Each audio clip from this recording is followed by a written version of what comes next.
Si Ferdinand Romualdez Marcos. Live mula sa GMA Network Center, ito ang 24 Oras. Magandang gabi po, Luzon, Visayas at Mindanao. Mahigit 100 milyong pisong halaga ng mga naimprentang balota ang kailangang sirain ng COMELEC. Wala pa kasi sa mga ito ang ilang pangalang pinalalagay ng Korte Suprema sa kalalabas lang nitong utos. Paglilinaw ng COMELEC, wala pang naimprentang balota para sa mga lokal na kandidato. At nakatutok si Sandra Aguinaldo.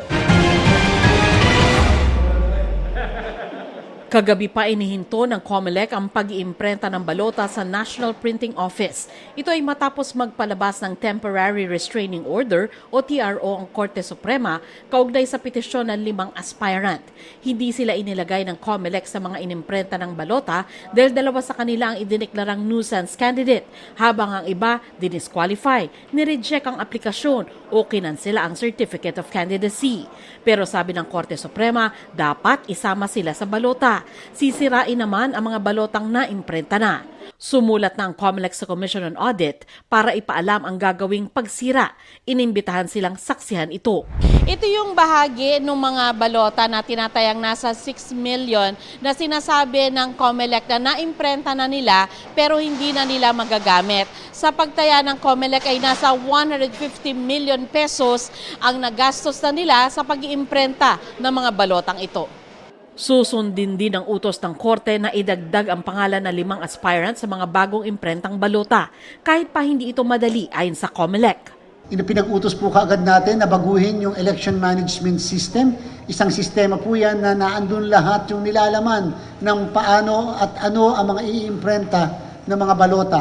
Babaguhin din po ang lahat ng 2,000 mahigit na mga ballot faces ng buong bansa kasi kinakailangan isama yung pangalan ng naturang kandidato. Paglilinaw ng COMELEC, wala pang naiimprentang balota para sa local candidates. Kaya mas nakakaapekto raw ngayon ang pagdaragdag sa pangalan ng senatorial aspirant na si Mustafa sa balota.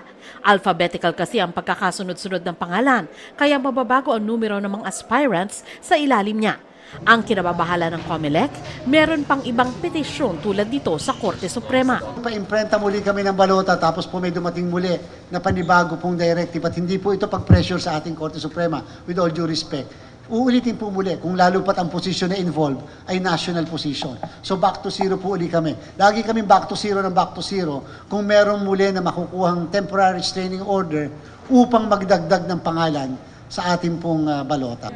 Kung hihintayin naman ang desisyon ng Korte Suprema sa lahat ng petisyong dinidinig dito bago ituloy ang pag-iimprenta, kakapusin na raw sila ng panahon ayon sa COMELEC. Hindi po kasi with all due respect kami pwedeng maghintay sapagkat hindi rin po namin alam kung kailan ang aksyon ng ating pong kataas-taasang hukuman.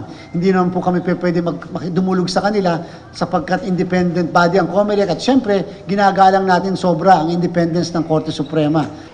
Sa Lunes o Martes, posibleng ituloy ang printing ng mga balota. Para mapabilis, posibleng gamitin ang 4 pang printer ng NPO, bukod sa 2 ginagamit na. Huwag pong mag-alala ang sambayanan. Ginagarantiya po ng inyong Commission Election. We are in control of the situation. Para sa GMA Integrated News, Sandra Aguinaldo, nakatutok, 24 Oras. Ikinanta ng isa sa 3 suspect ang mastermind umano sa pagpatay sa isang negosyante sa Bulacan na ipinadispatcha umano ang labi sa pamamagitan ng pagsilid sa drum. Pareho yan sa ginawa sa kapatid ng aktres na si Rochelle Barameda na dumulog na rin sa NBI para naman sa fingerprint analysis sa suspect. Ang pinag-awayan umano at tinutukang motibo, alamin sa aking pagtutok. 200,000 piso umano ang ipinangakong ibabayad ng mastermind sa umano'y mga gun for hire na sina alias Noli at alias Mervin para itumba ang 62 taong gulang na biktimang negosyante. Sa pakiusap ng pamilya, hindi napapangalanan ng biktima na natagpo ang nakasilid sa isang drum sa San Jose del Monte, Bulacan ngayong buwan. Nagbigay itong mastermind ng paunang bayad na 100,000. Pag na-accomplish nila yung trabaho nila na ito nga, patayin tong biktima, yung businessman, ibibigyan pa ulit ng karagdagang 100,000.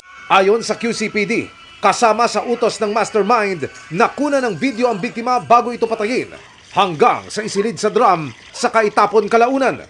Ito ang lumabas sa investigasyon ng QCPD nang umamin sa kanila ang isa sa 3 mga suspect sa pagdukot sa biktima na nangyari nitong January 5. Sa extrajudicial confession niya, ayun po, sinakal nila ng electric wire. Minamando pa ka ng mastermind na patagalin nyo ng mga 5 to 10 minutes para siguradong patay na talaga yan. Pagkapatay, inutusan sila ng mastermind na itapon sa kahit saan. Sa statement na binigay ng saksing hawak ng QCPD, dinukot ang biktima ng 2 armadong suspect ganap na alas 7 ng umaga paglabas ng biktima sa inuuwian nitong subdivision sa Quezon City. Walang hawak ang QCPD ng sa abduction dahil based ito sa statement ng witness. Unang nadakip sina alias Noli at alias Mervin, makaraang mamukhaan nito at matrace ng QCPD nang mag-withdraw ng pera sa ATM mula sa account ng biktima. Nakita po doon sa CCTV footage na yung nag-withdraw doon sa account ay hindi po yung kanyang father kundi po yung 2 suspect. Ang itinuturong mastermind naman, nadakip kinabukasan makaraang kumontak at makipagkita sa 2 suspect na lingid sa kanyang kaalamay hawak na pala ng mga pulis. Tumawag through messenger dito sa mga 2 suspect at nung sinagot, nagkausap sila na they agreed na to meet somewhere here dito sa isang fast food chain sa Mandaluyong. Sa investigasyon ng QCPD, matagal nang magkakilala ang mastermind at ang biktima at ang ugat ng krimen, away umano sa lupa. Lahat ng mga transaksyon, lalo na sa lupa, nagkakasama yan. Nagka-interest rin siguro itong victim natin, kaya yun ang nangyari sa... Ang Quezon City Prosecutor's Office tinanggap na ang reklamong kidnapping with homicide na isinampa ng QCPD laban sa mastermind at kina alias Noli at Mervin. Naniniwala ako na yung mga ebidensya natin ay matibay. Yung isa sa mga suspect kasi natin, nagbigay ng kanyang extrajudicial confession. At ibig sabihin, yun po yung isa sa pinakamatibay sa lahat na inamin niya yung ginawa nilang krimen. Kinumpirma rin ng QCPD sa GMA Integrated News na tatayong testigo laban sa mastermind at kay alias Noli, si alias Mervin. Ayon sa QCPD, nadamay lang ito sa kaso. Akala niya magbabantay lang ng farm. Ngayon, nabigla lang siya. Actually, napakalaking tulong yan. Tingin ko sa magiging kahinatnan nito, 100% na makukonvict to mga to. Ididiin niya kasi may knowledge siya sa krimen. Gusto niya para mabigyan ng katarungan man lang yung family ng biktima. Hindi na nagbigay ng komento si alias Mervin. Si alias Noli naman. Pasensya na po talaga. Ang sinasabing mastermind naman ng aking makaharap kanina, tumangging magkomento sa kasong ito. Pati na sa akusasyon ng dating aktres na si Rochelle Barameda na siya rin ang isa sa mga iniugnay noon sa pagkamatay ng kanyang kapatid na si Ruby Rose, pero kalaunay na-acquit din sa kaso. Si Ruby Rose Barameda ay pinatay, isinilid at sinemento sa drum bago itinapon sa Manila Bay noong 2007. Ano po masasabi nyo? Kayo ho ba yun? Abogado na pabahala. Aha. Anong masasabi nyo sa pamilya Barameda na kayo iniugnay pa rin dito? Wala po akong masasabi. Abogado na pabahala. Okay. Si Barameda dumulog kanina sa National Bureau of Investigation para humiling ng fingerprint analysis upang makumpirma ang kanyang alegasyon. Para sa GMA Integrated News, Emil Sumangil, nakatutok 24 oras. Tiklo sa Caloocan ang umano'y tulak ng iligal na droga nang magamit ng mga menor de edad sa kanyang operasyon. Nakuha sa kanya ang halos 5 milyong pisong halaga ng shabu. Nakatutok si Marisol Abduraman.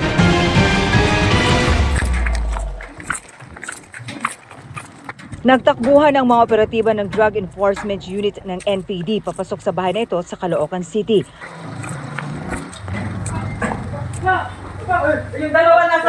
Matapos bentahan na nagpuno ring buyer ang subject na itinuturing na high-value individual, agad siyang inaresto.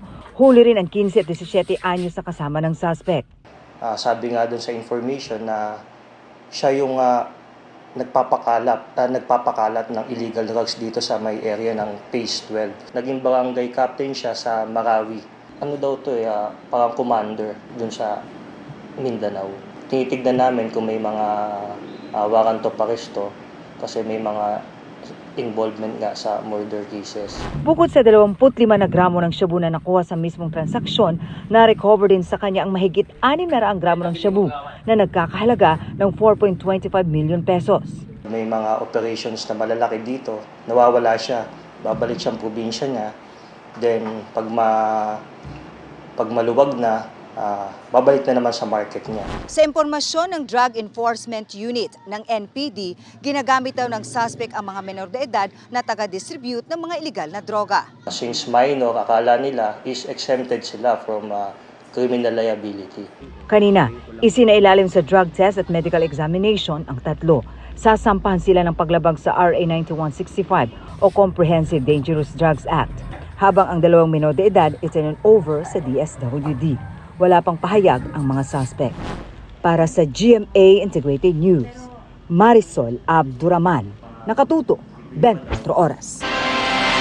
Iginiit ng NGCP na walang banta sa seguridad ng bansa ang partisipasyon ng gobyerno ng China sa kanilang operasyon. Ipinaliwanag din ito ang isa sa mga nakakaapekto sa pagmahal ng singil sa kuryente. At nakatutok si Maki Pulido. Kahit anong tipid daw nila Aurora sa paggamit ng kuryente sa kanilang karinderya, mahal pa rin ang electric bill nila. Yung itago mo na sanang pera, mapupunta sa kuryente. Mukhang mas bibigat pa ang mga kailangang bayaran para magkakuryente. Sabi ng National Grid Corporation of the Philippines, simula kasi nang magkaroon ng Ancillary Service Reserve Market o bentahan ng reserbang kuryente, sumipa na ang presyo. Noong January 2024, 23 centavos per kilowatt hour ang reserbang kuryente, sumipa ito sa 59 centavos per kilowatt hour nang magkaroon ng reserve market noong February 2024. Ito na raw ang new normal sa singilan ng ancillary service na dati di halos maramdaman sa electric bill. Dahil sa pagbukas ng reserve market, nakita natin yung pagtaas ng singil sa ancillary service to the point na mas marami pa ang sinisingil ng NGCP para sa ancillary services na napupunta sa mga generators kesa kung ikukumpara doon sa kinukolekta ng NGCP para sa sarili niya. Mga pasilidad ng NGCP, isang pribadong korporasyon ang nagpapadaloy ng kuryente mula sa mga planta hanggang sa mga electricity consumer. 40% nito ay pag-aari ng State Grid Corporation of China. Chinese ang chairman of the board ng NGCP, pati 4 sa 10 member of the board nito. Nauna ng kinestyon sa pagdinig ng Kamara ang partisipasyon ng dayuhan sa management at operasyon ng mga dayuhan sa NGCP. Hindi po sila management, representatives po sila ng stockholder. So hindi po yan management role, hindi po yan officer role. Dahil bahagi ng NGCP ay pag-aari ng gobyerno ng China, naipunto na dati ang banta nito sa national security ng bansa. Pero giit ng NGCP, hindi naman basta-basta mapapatigil ang pagdaloy ng kuryente. Hindi nga raw nakakabit sa internet ang operating network ng NGCP. Walang single button na pag pinindot mo, brownout ng buong Pilipinas. Wala ring remote, meaning yung kukontrolin mo outside of the facility. Para sa GMA Integrated News, Maki Pulido, nakatutok 24 oras. Para sa patas na pamimili, sabay-sabay na sinira sa Valenzuela ang mahigit 100 timbangan na defektibo, hindi calibrated o hindi selyado. Nakatutok si Bernadette Reyes. Pinangtimbang ngunit kulang ang tala ng mga ito kaya winasak gamit ang front loader. Sa operasyon ito ng City Hall sa mga pampubliko at pribadong pamilihan ng Valenzuela, napatunayang analog man o digital pwedeng nagagamit sa pandaraya sa mga mamimili. Kabilang sa mga inspeksyon ang mga timbangan sa Karuhatan Public Market para masigurong calibrated at selyado. Mahigit 100 na mga timbangan ang sabay-sabay na sinira ngayong araw dito sa Karuhatan Public Market sa Valenzuela. Ito yung mga timbangan na maaaring depektibo, hindi calibrated o hindi selyado. Ayon kay Teresa Nasuki na sa palengke, may mga pagkakataong sakto ang nakalagay sa timbangan ng tindahan, pero mas magaang sa aktwal na bigat. Para malaman, tinitimbang niya muli ang binili sa timbangan ng bayan na makikita sa mga pamilihan. Ang mahal-mahal ng kilo ng baboy o manok man o isda, kailangan tama sa timbangan. Pag nagpatimbang ako, tinitingnan ko yung timbangan. Hindi ko muna pinapalagay. Babala ng City Hall, 5 hanggang 15,000 pesos ang multa sa mga gumagamit ng hindi calibrated o hindi selyadong timbangan. Maaari ring ma-revoke ang business permit. Wala yang problema sa mga tama umano ang timbang. Okay lang po sa amin, walang problema po yun. Kasi wala naman po tayong tinatago. Kailangan talaga yung meron kang yung nakarehistro din po yung yung pwesto nyo tsaka yung timbangan. Kaya hindi rin po ako, kampante din po ako. Ayon sa Fair Trade Enforcement Bureau ng DTI, maaaring dumulog sa kanila o sa lokal na pamahalaan sakaling may reklamo sa timbangan sa palengke o supermarket. Pag may nakita silang hindi patas na timbang, i-verify nila sa timbangan ng bayan. Pag may pinagkaiba. Para sa GMA Integrated News, Bernadette Reyes, nakatutok 24 oras. Pinagtibay ng Pilipinas ang kooperasyon nito sa Japan at Amerika. Nang makausap ni Pangulong Bongbong Marcos, ang Foreign Minister ng Japan at si outgoing US Vice President Kamala Harris. Bukas, China naman ang makakapulong ng DFA. Nakatutok si JP Soriano. Kahit may nauna ng panawagan sa China na alisin ang kanilang monster ship sa exclusive economic zone ng Pilipinas, igigiit pa rin yan ng Pilipinas sa bilateral consultation mechanism o pag-uusap ng dalawang bansa sa Xiamen, China bukas. The Philippines will demand the pull-out of the monster ship. Well, we will certainly raise the concerns we have. Hanggang kahapon ay namataan pa 77 nautical miles west ng Capones Island sa may Zambales ang pinakamalaking Coast Guard ship ng China. Komento kaugnay nito ng Japanese Foreign Minister na nasa Pilipinas. Japan strongly opposes any attempt to unilaterally change the status quo by force or build up tension in the region. We strongly ask for easing of tensions.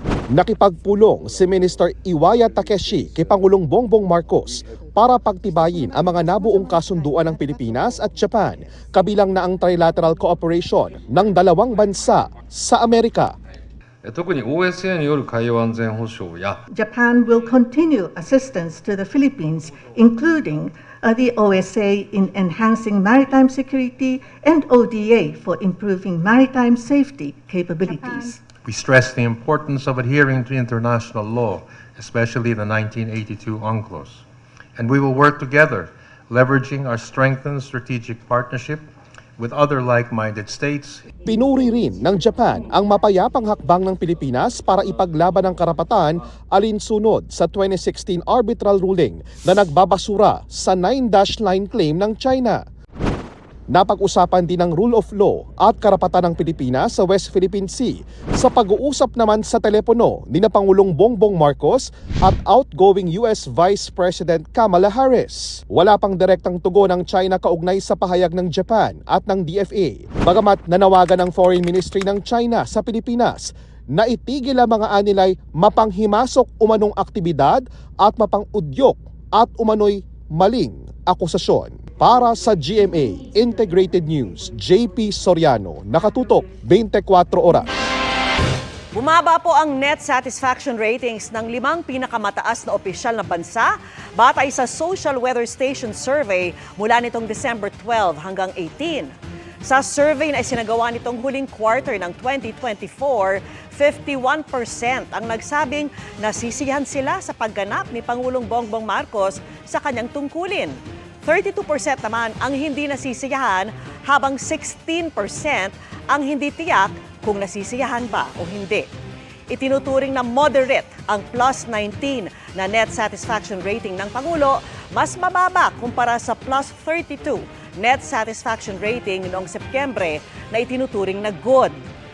52% naman ang mga nasisiyahan sa performance ni Vice President Sara Duterte, habang 31% ang nagsabing hindi sila nasisiyahan. Pasok din sa moderate ang net satisfaction rating ng Vice na plus 21 na mas mababa sa kanyang plus 27 moderate rating noong Setyembre.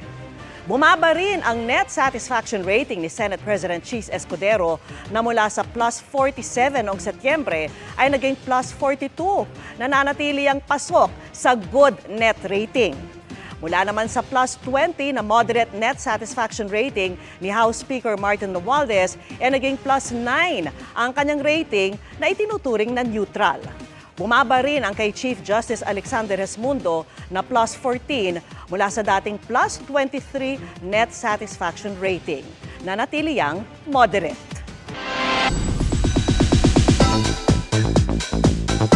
Good evening mga kapuso! Mula sa Espasol, buko pie at iba pang coconut delicacies, kilalang-kilala ang San Pablo, Laguna.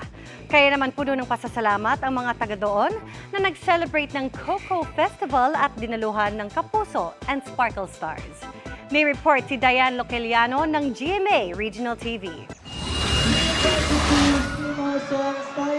Halos hindi mabilang ang mga dumagsa sa isang mall sa San Pablo, Laguna sa paggunita ng Coco Festival 2025. Na pinasaya pang lalo ng mga Kapuso star. Gina G sa performance, ang bida ng inaabangang GMA Afternoon Prime Series na binibining marikit na sina Herlin Budol at Kevin Dasom. Si Herlin naki-party-party pa sa crowd. Si Kevin naman, nagpakilig ng mangharana. Iniimbitahan ko po kayong manood ng Binibining Marikit. Kasama namin dito sila Mamang Pokwang, Sir Chris Villanueva, Mr. Tony Labrusca, and syempre Kevin Dasom, February 10 sa GMA Afternoon Prime. Thank you all for having us. It was a wonderful show out there, great energy. And if you don't see Herlin in person, you have to see her perform in person. Hindi rin nagpahuli ang GMA Sparkle P-pop group na Cloud7. Maraming salamat po sa lahat na sumama at nakisaya sa Coco Festival. Mula sa GMA Regional TV at GMA Integrated News, Diane Loceliano, nakatutok 24 oras.